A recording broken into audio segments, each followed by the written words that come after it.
Good morning, good afternoon, good evening, wherever you watch this in the world. I hope you guys are doing okay. So I want to give a little disclaimer before I get into this topic, because I know it's going to be quite contentious and there's going to be things spoken about in here that are going to make people maybe feel a little bit uncomfortable. We're obviously going to be discussing infiltration, the domestic abuse situation that he went through, or that his wife went through, or they went through collectively together. And I'm also going to be talking about some other things that have happened in the FGC over the years to sort of add to the conversation. So I'm just giving you guys a warning before we get into it. This conversation might be a little uncomfortable for people, especially for people that have been involved in grooming, anything to do with rape or domestic violence. So I'll start at the top. We'll read out Infiltration's tweet in its entirety and then we'll go from there. So Infiltration tweeted out saying, "Hello, this is Infiltration. Thank you all for the support at EVO Japan 2024. Many people told me that they want to see me back in the tournament scene. It meant a lot to me and I am truly grateful. So today I need to tell you all about something. Since May 2022, I have been banned from participating in fighting game tournaments. I hope you will all be interested in what I am about to tell you. 2 years ago, I received an email from EVO and Combo Breaker on May 20th, 2022. As you all know, EVO and Combo Breaker are two of the largest US fighting game tournaments. The gist of the email I received was as follows: we cannot allow you to participate in this year's EVO tournament because you do not meet our code of conduct. They also said that this decision was supported by the CEO, the ECT and the ICFC. I was greatly shocked. In my 12 years of tournament activity from 2010, my first overseas tournament, to 2022, I did not cause any accidents or problems of any kind. If they are talking about the personal incident that happened to me in 2018, 4 years prior to their decision, I had already reached an agreement with Capcom esports team that I would not participate in Capcom Pro Tour 2018 and 2019, and that I would be able to come back after that. Therefore, I must say that the decision they made in 2022 is difficult to understand. They did not give me any details as to exactly what were the checklist they have gone through to make their decision. The email was more of a notice without any explanation, so I sent emails and messages to ask them what was going on. They ignored me and did not answer any of my questions via email or Twitter. Shortly after that, on June 4th, 2022, a single statement was posted to the Capcom Fights Twitter account. Infiltration will be banned from all Capcom owned, operated and or licensed events globally, including CPT and SFL, due to COC violations until further notice. This meant that I am effectively banned from competing in any events for the rest of my life. This statement did not detail what terms I had violated either. For these reasons, I have been unable to participate in Street Fighter and Capcom fighting game tournaments. I have played and loved fighting games for over 30 years and consider the FGC as my good friends. I want to get back into the scene. Fortunately, my love for fighting games has not changed at all over the past 2 years. I'm still thrilled to watch professional players play great matches. I still rejoice in reconnecting with my fighting game friends, and I still love playing fighting games myself. Dear Capcom and the organisers of EVO and all the tournaments that have banned me. As I mentioned, I have never caused a problem in any tournaments. It's been 2 years since 2022, the year I was banned. I have not broken any conduct to this day, including the recent EVO Japan 2024. I would like you to revoke my ban from participating in fighting game tournaments. Finally, to the loving fighting game community, please spread the word. I ask for your support so that I can return. I will never be able to accomplish this on my own and I need your help. I hope to return to the competitive scene so that I can have a chance to show you countless exciting matches with everything I got. Thank you all for always supporting me. Please work with me once again. Thank you very much for reading." In case there's anybody that doesn't know who Infiltration is, Infiltration may very well be one of the greatest Street Fighter players of all time, and that information is very, very important in this, and we're going to get back to that, but I just want you guys to remember that this guy, in terms of tournament history, may be the most dominant Street Fighter player that has ever existed, which is a bold thing to say considering we have people like Daigo Umehara, Mena RD. Infiltration would sit right up there. When he was active, this guy was destroying everybody. That is very important information that I want you to hold on to, and we will get back to that in a moment. So as you can see here from the EVO team, they reached out to him. They said, "Thank you for your interest in registering for EVO 2022. After conducting a review, we determined you do not meet our code of conduct and we cannot allow you to compete at EVO this year. You are being refunded. This decision is being supported by Combo Breaker, Community Effort Orlando, East Coast Throwdown, and the Intercontinental Fight Club. Regards, EVO." Now, they did not specify there exactly what the issue was, which is a little bit annoying. YouTube does this a lot with a lot of creators creators, companies tend to do this. They give you a very vague statement, which can be irritating. So I think they should have gone into exactly why they've gone forward with the ban, although there are a couple of theories why, and there's one very obvious one. We'll get to that in a moment. This is also Combo Breaker getting in contact with him, saying, in respect of our code of conduct and in support of the Evolution Championship Series enforcement of their own, you will not be able to attend Combo Breaker 2022 this year. You are being refunded. And then obviously Capcom Fires here saying, Capcom has made aware of multiple code of conduct violations by Who Infiltration Lee and Michael Theo Lee Ronan Parks. A result of their respective violations, Infiltration and Theo Lee Ronan will be banned all Capcom owned, operated and or licensed events globally, including Capcom Pro Tour and Street Fighter League, until further notice. The further notice thing basically means you ain't coming back. We'll let you know, but basically you're not coming back. And this has sort of exploded all over Twitter. People are leaning both sides, and there are some people that are being flamed for their opinions. There's some people that are very much against Infiltration coming back, and there's a lot of people that are actually in favor of him coming back. From what I could see on Twitter, the responses to Infiltration were overwhelmingly positive, and a lot of people were supporting his return. Now, if you're wondering what the big issue is with Infiltration returning, well, apparently Infiltration was beating his wife. Apparently there is audio of this, apparently there are transcripts, there are videos. You can't really show domestic violence on YouTube for obvious reasons, and to be honest with you, other than what I saw a couple of years ago, I haven't seen anything resurface. I've seen the transcripts. This situation is a little bit all over the place, so we're going to get into some of the responses from the community and the reasons why they think he should either be in or be out, and then I'm going to give you my opinion on it. And obviously I'm always honest with you guys. I have warned you at the beginning of this video, this is going to be a little contentious, but as always, the comment sections are open for you guys to agree or disagree with me. F-Word tweeted out saying, as your former teammate, I was disappointed to see and hear the series of mistakes you made. Acknowledge them, take accountability and apologize sincerely. With this, I would like to see them let you back in. A primed Infiltration versus Mena in this era would be, and then the insane emoji. Make it happen. And then Christopher replied to F-Word saying, a simple apology won't make any of this right. I used to somewhat like you back in the day. Incredibly disappointing statement from you. Shame. This is one thing that people need to realize, is that when you are weighing in on this situation, there are going to be people that are going to come at you, because obviously domestic violence is a very, very serious thing. And if it's something that you're found guilty of and you're seen not necessarily defending the person, but saying that there's a way back for you, there's going to be a lot of people that are pissed off. Again, I'm going to give my 2 cents on it in just a moment.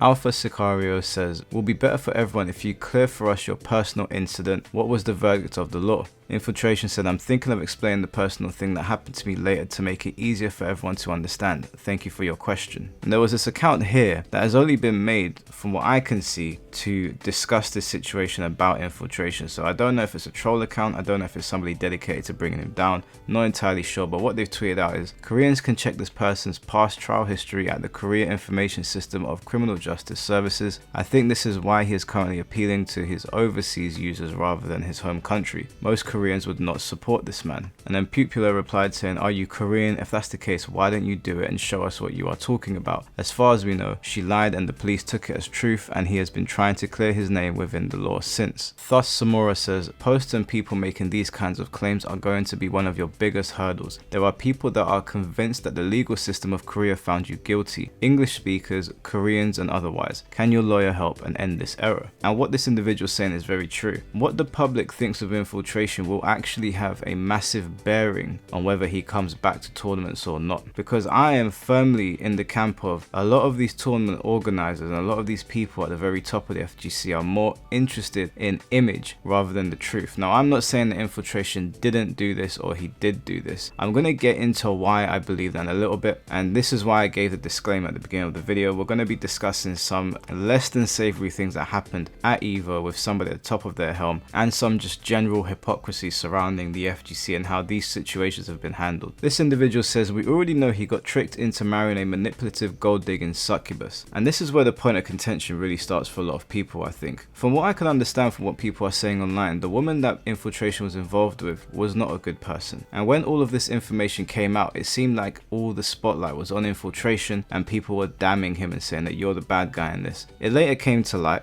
supposedly, that this woman was no good either. That she was being very abusive herself, smashing his things, throwing his trophies around, and one thing led to another and things became very, very heated. Defrost says, personally, I believe people should be forgiven. Doesn't mean you have to share your peace with them, but there should be a path of redemption in everything we do. A way to make it right as best one can. Let them back in. Let their actions from this point speak for itself. I disagree with this tweet, and it's not necessarily because of infiltration. I don't think there's a path to redemption for every single person. I think there are levels to things. If Infiltration was found to be beating the tar out of his wife, I'm talking like Mortal Kombat fatality type stuff, then of course he shouldn't be allowed back in. If you are found to be graping somebody, then of course you shouldn't be allowed back in. If you are found to be messing with children, you should not be allowed back in. We saw not too long ago with the whole implosion of the Smash scene, and there were a lot of prominent figures in that scene that were found to be messing with children or messing with people they shouldn't have been. I personally don't think that there's a road to redemption for those sort of things. I don't think you should be forgiven for those sort of things. I don't think we should even entertain those sort of things, especially when you're talking about a community, the fighting game community, because we go to offline tournaments and we sit with these people, and I'm sorry, but if somebody has done something with children, for example, or if somebody has beaten their wife into oblivion, or even if the woman has beaten her husband into oblivion, I don't think these people should be allowed back. So this is not a damnation of Infiltration, but merely that I'm disagreeing with this tweet. There is not a path to redemption for every single person. There is a path back to a lot of bad things that people can do. None of us are free of sin. We've all been guilty of doing something that we probably regret, some more extreme than others, and so of course a path to redemption in these sort of cases on a case-by-case basis can be entertained, but for everybody, certainly not. Rush DZ said, dude out here begging to be let back in, but in his 10k word essay he doesn't apologize or say he's grown. Stay gone. He doesn't accept accountability for his actions and hides behind his uninformed fans and a weak report designed to protect his image with soft wording. And somebody pulled up the transcripts of what was going on between him and his wife. Now, transcripts are not the entire truth, they are part of it. If you read through this transcript, I'm not going to repeat what is on here, I'll put it on the screen for you guys to see. It doesn't sound good, obviously, but audio and video in these sort of situations is extremely important. Now obviously transcripts can become more and more damning to the point where it's like, okay, we've seen enough here, this looks terrible. But in Infiltration's case, it's really a bit of a mess because there are a lot of people saying he didn't abuse his wife, they got into some sort of conflict and he grabbed her wrists and there were bruises found on her wrist, and that's what he was charged on. There are other people saying that no, he was choking his wife, that he was being highly abusive towards her. It seems to be all over the place, which is why it's a really sticky situation to dive in on. Hayes says, rallying for someone who abuses women is racist and rigs tournaments to be let back into the scene is asinine, and it's why I know most people are bullshitting when it comes to protecting people of color and women in the FGC. I don't know what the protecting people of color thing is. I hate it when people do that stuff. I don't think people of color need protecting. In terms of the whole racist thing with Infiltration, I don't believe Infiltration to be a racist. I believe he used the N-word, but he used it in the context that wasn't attacking black people. Now you might say, well, he shouldn't be saying the word anyway, and fair enough, but I don't really think calling him a racist is fair, in my opinion anyway. And for those of you that come to this channel, you know that I'm half black. This did not bother me at all. I don't need protection if somebody was saying the N-word anyway. It's a word. You can deal with these people on a case-by-case basis. It's nothing like domestic violence. It's much more serious accusation being made. So the racist thing for me, that's sort of out the window. The rigging tournaments in the fighting game community is something that's been happening across the board. Now just because one person does it, it doesn't mean that it's okay for another person. I don't think this warrants a lifetime ban, and so when discussing this situation, it feels more like you are dogpiling when you're adding it on, because I don't think it's that deep. I think we're well aware that a lot of people do things that they shouldn't be doing for their friends in the fighting game community, and not just fighting games. This happens with all games. So he was found guilty of rigging tournaments apparently, but for me that's neither here nor there. There's definitely a road to redemption for something like that, and for the N-word situation. I mean, it's not like we haven't seen very famous YouTubers say the N-word. PewDiePie has been at the forefront of this. Ethan Klein has said the N-word. Multiple people have said it and there have been roads back for that, and I do think there is a road back for it depending on the context in which it's been used. In Infiltration's case, I don't think this is a point of contention. It's not really something that I'm interested in, and I certainly don't need protection from people saying the N-word. If somebody said the N-word to me and I thought they were being racist outright, I would deal with them there and then. I don't think people of color are so feeble and comparable to wet blankets that we need protecting. Hayes then said, they got court documents, videos, audio, and hard proof this man is an abuser, by the way, so y'all can't do your typical bullshit and be like there's no proof. Now I don't know about this proof, I'm not entirely sure. It does seem all over the place. I can't really find anything that is definitive to say that he is 100% an abuser, and people seem to be defending Infiltration heavily. As a matter of fact, when I looked at the post underneath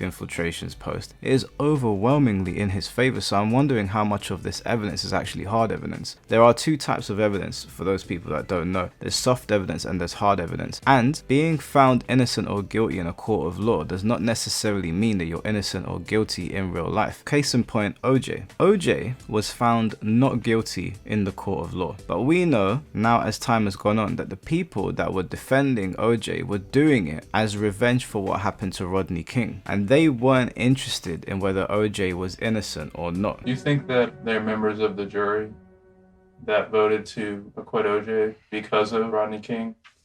Yes. You do? Yes. How many of you think felt that way? Oh, probably 90% of us. 90%? Did you feel that way? Yes. That was payback. Uh-huh. You think that's right?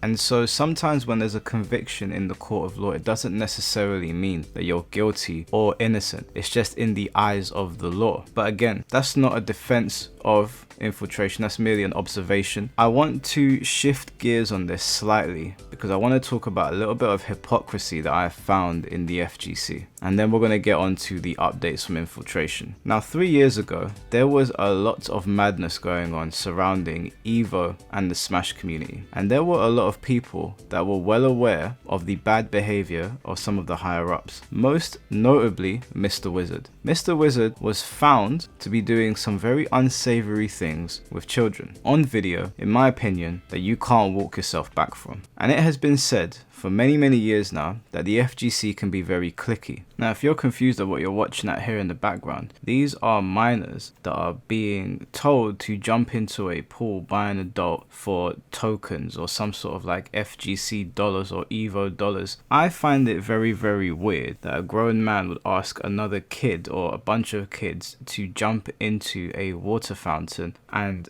dunk them into the water. It's just very bizarre and odd behavior, coupled with the fact that there were accusations that Mr. Wizard allegedly would ask people to do things like get naked for these tokens or these dollars or these FGC tokens. I don't know what the hell they were. Some sort of dumb thing, an excuse to mess around with kids, to see them without their clothes on, to ask them to do things that they should not be doing, that adults should never be speaking about. And the worst thing about all of this is that this was public knowledge back in the day. These people, these higher ups knew about this. And it makes me wonder just how many people that are high up in the FGC right now got away with not being involved in this situation, got away with the fact that they were aware of what Mr. Wizard were doing and didn't say anything. And it's not like I'm speaking out of my arse here. Mr. Wizard came forward and said, "I'm sorry, I never meant to hurt anyone. I was young and reckless and did things I'm not proud of. I have been growing and maturing over the past 20 years, but that doesn't excuse anything. All I've been trying to do is become a better person. Once again, I'm truly sorry." And the only reason a statement like that would ever be made is if you are caught red-handed. And the reason I'm speaking about this is because this guy was sitting at the head of the table. He was at the top, and these people were covering for him and defending him. And when I say these people, I'm purposefully saying these people because they hide in the shadows when they know this shit is going on. And just for the sake of protecting my YouTube channel, you can't really say any names unless something fully damning comes to light. But we all know that when you sit at a certain position of power, people around you will protect you, and if they like you, they will welcome you back into their circles. They will excuse your bad behavior. They will pretend like they didn't see you dilly-dallying with children or people you shouldn't be doing it with. And yet when somebody else does something, they'll come down hard and say, "Hey, code of conduct, this, that and the other." And Mr. Wizard sat at the head of the table, so to speak, and had people around him, prominent members of the FGC, that were well aware of what he was doing. There's so many fucking stories to tell, like, and this guy, let me tell you, he used to pay fucking little boys tokens to jump in the pool. Now you tell me, what is the story behind asking a kid to do something like that? Why would you ask a fucking child? We're talking like a kid. There's a kid named Token Boy. This kid was like, I don't know, I want to say like 13, 14, and we were like 20 years old, 19, 20 years old. He's giving these kids tokens to take off like their shirt and jump in the pool and shit, dude. Like, what the fuck is up with that shit? Dude, you can add, there's a prominent member from the FGC. I'm not going to say names. There's a prominent member from the FGC that everybody grew to love that's no longer here. You should know who I'm talking about, but I don't need to fucking bring it up. He asked Wizard for E3 tickets. Thank you, Mike Infinite. He asked Wizard for E3 tickets.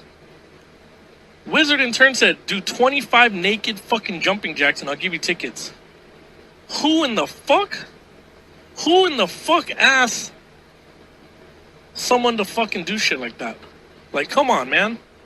That shit ain't fucking. And the only reason this man was removed from Evo is because it came to light. There was a lot of protection going on. There was a lot of letting people get away with things they should not be allowed to get away with. And this was largely because the inner circles liked these people. The inner circles knew that these individuals were very powerful and it was good to latch onto them. And so depending on who you are and depending on who you know, there are all sorts of unspeakable things that you can get away with because you are covered. And that's not just true for the FGC, that is true for all things in life. If you belong to a circle of people that have any amount of power, we've seen this with elites in Hollywood, we've seen this with elites in the music industry, we've seen it with people in other forms of entertainment. If you have a strong circle around you, they will allow you to get away with things and they will not speak up. The reason that I'm bringing that up obviously is that Mr. Wizard was at the forefront of this. He was forced to step down from Evo. There were videos that surfaced of this individual that looked really bad. There were messages that had resurfaced from the Smash community and Mr. Wizard with regards to children and abuse, and these things only got overturned and only got changed because people started to see what was really going on. These people were being protected for a long time. Why do I bring that up? Well, because these very same people were the ones that were talking about code of conduct, standards, protect women, and yet they were the very ones that were abusing people. And I'm not gonna lie to you guys, there's probably still some kind of abuse going on in the FGC right now. There will probably become a time where we uncover some information that we're talking about here, much like we did 3 years ago with the Smash community and the higher ups at Evo. And it makes you wonder, why are they going so hard on infiltration when the information seems very wishy-washy? But that's not me walking back saying that I think the FGC is now a toxic place. I still think that the FGC is largely a good place because on the ground, boots level, people that make up the scene like me, you behind the monitor, your everyday Joe Schmo, I do think the FGC is a nice place to be. But you have to understand that people that sit at the top of these organizations, these tournaments or whatever, they're not on the same level as us. They do not operate in the same fashion as us. Now, I'm not saying that what happened with these people back in the day with Evo and the people that were surrounding Evo and Mr. Wizard are still doing these things, but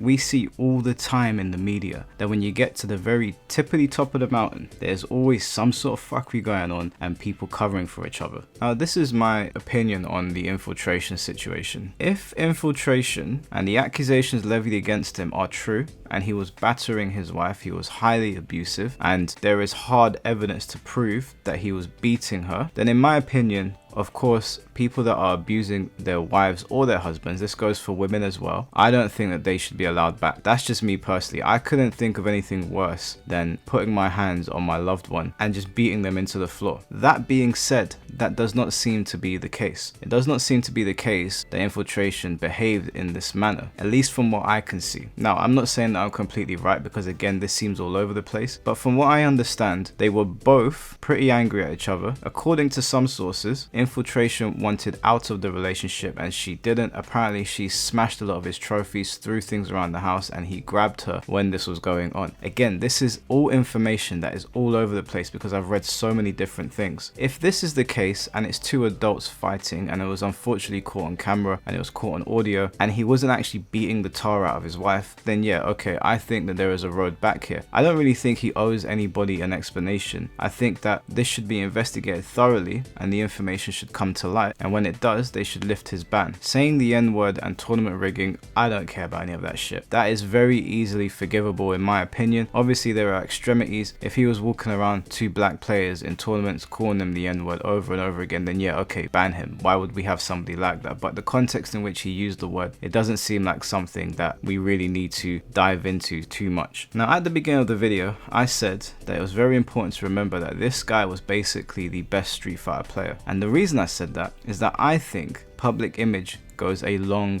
long way here. I believe that one of the main reasons they don't want to bring this guy back, if found mostly innocent for his accusations and the crimes levied against him, is because he will probably win if he comes back. And do you guys know how that's going to look? If this guy wins Evo and is plastered everywhere, the mainstream media will get a hold of this, other media outlets will get a hold of this, and domestic abuse perpetrator wins Evo 2024-2025 will be plastered all over the newspapers. Not only will it be bad for the brands, it'll be bad for the overall FGC image, and I think that is the line of thinking here. Personally, if he didn't do the things that people are accusing him of, and his wife was just as much to blame in this than he is, and they had a falling out and some things got a bit messy, I think he should be allowed back in. Like I said, there are levels to things. What Mr. Wizard was accused of doing, the accusations levied against him, all of the alleged information that we have against these people in the Smash community. No, for me personally, those people don't deserve a road to redemption. So I do think there's levels to it. Infiltration followed up with this saying, "Good morning FGC, I was very surprised and glad because of your big interest for my tweet yesterday. Thanks for that interest. We have a big update. Shortly after uploading yesterday's tweet, I was contacted by an official from a highly influential fighting game in the United States, and he has been telling Capcom that he will be in contact with them to let them know if they can get a new update. That's why I think it will be better to wait for their new contact now. If there is a new update, I will let you guys know. This is all because of the power of the FGC. Thank you so much." He then added another update, which is the most recent one. This update literally just happened as I was recording this video, and he said, "Good morning FGC. The tweets uploaded in Japanese and English asking for the lifting of the ban of the competition have received more than 1.6 million views, and after I checked most of the replies and retweets and DMs, I found that it was made up of over 98% positive supports and 2% complaints from online warriors. And the funny thing is that when I was in the tournament for the last 14 years, it was zero who blamed or attacked me offline. I think this shows that we don't have to care about people who focus only on other people's lives and dramas on the internet. I will never forget the things and support I learned from FGC because you guys make me a better person. I will keep you updated. Have an amazing day." And this tweet and the previous tweet, from what I could see, went over pretty well with a lot of people, but there were still some people saying that this guy should not be allowed back in. Now I want to know from you guys, do you think that Infiltration should be allowed back into the fighting game community and being allowed to compete in the tournaments? There are a lot of people saying that he should come forward and explain the situation. Chris G actually did do an interview with him and F Champ over a year ago, which is about 3 hours long, which you guys should go and check out, and he does go into a lot of different things here. So he has come forward and explained it already. Personally, I don't think he owes any of us an explanation. I think that if the truth gets out there and this guy is innocent of the crimes he's being accused of, then he doesn't owe us an explanation. He can give the explanation if he wants to, that's completely up to him, but in my opinion he doesn't owe us one. But I want to know what you guys think. Do you think there's a level of hypocrisy in the FGC? Do you think that Infiltration should be allowed back in? What do you guys think about some of the higher ups protecting people that were doing unsavory things to children or other people in the scene? And most importantly, do you think people like myself, a person of color, needs protection in the FGC? No, I'm joking, obviously.